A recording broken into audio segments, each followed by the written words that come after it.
Let's take a closer look at this box. It's all wood. The edges are joined together nice. See that? I think the hardware is just steel. Yeah, the hardware is steel, it's not brass. But it's all there. The latch works. The hinges, I don't even need a magnet, I can see that. The hinges are rusty, so they're steel. They're there.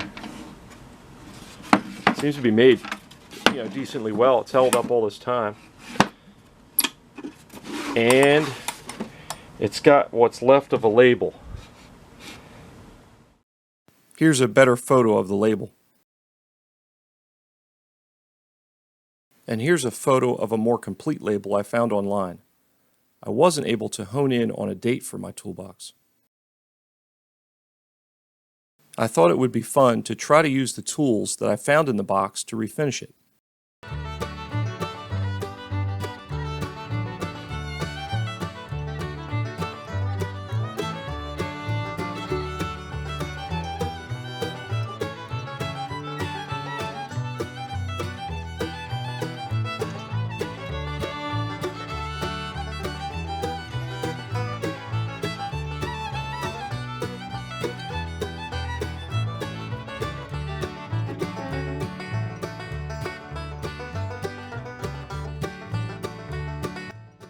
I noticed that the top of the lid was nailed on crooked. I used the putty knife I found in the box to pry off the lid.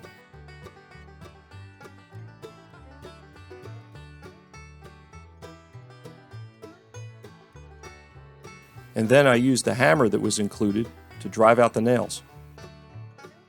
I even put the end nippers to use prying the nails out. I used one of the 3 pair of scissors that were in the box to make a shield for the fragile label.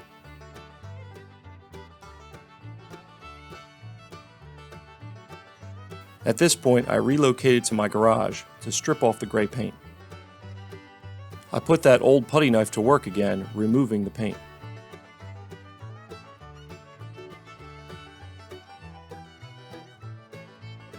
I even gave that modified file scraper a try.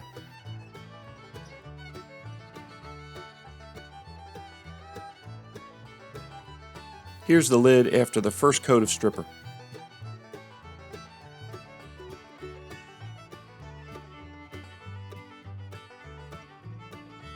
Here's the toolbox after the second application of stripper and then washed with soapy water. Here's all the hardware after the paint stripper and a soak-in evaporust. It looked like some pieces had been plated.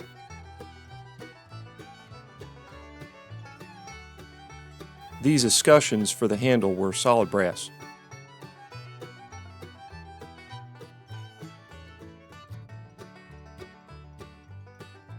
Check out what I found on the backs of the hinges.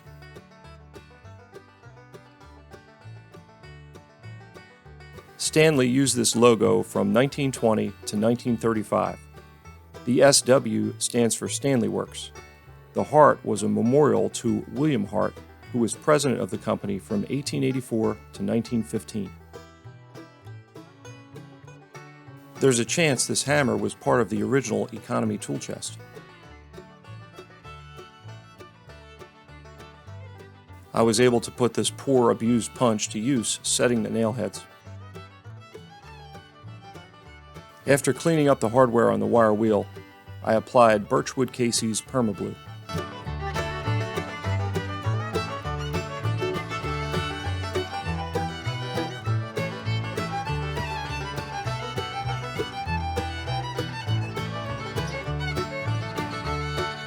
Chuck wanted to help, so I gave him the piece of sandpaper we found in the toolbox, and he gave the whole box a going over. I watered down some craft glue and tried to repair the label. The tweezers from the toolbox came in handy.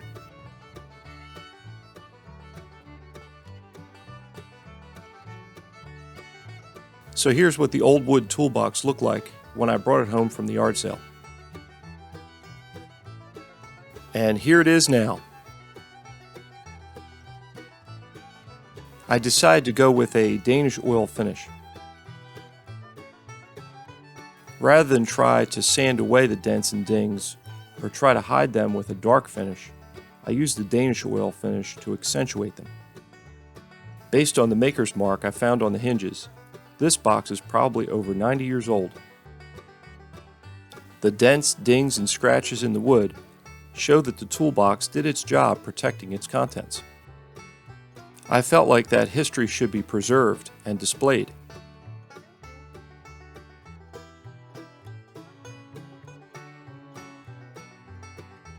I also think the blued hardware looks good with the wood finish I chose. I used clear matte over the label on the inside of the lid.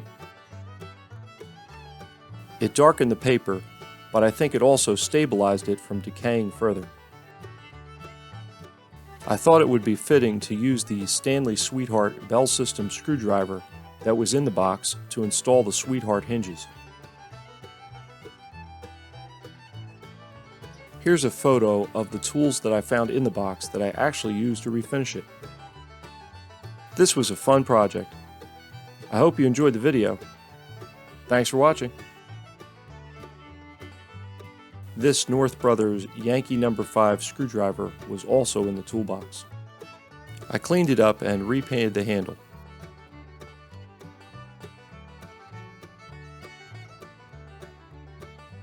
And of course, Chuck and I polished the metal with flitz. The North Brothers screwdrivers are one of my favorites. I've got a video on a Assembler No. 90.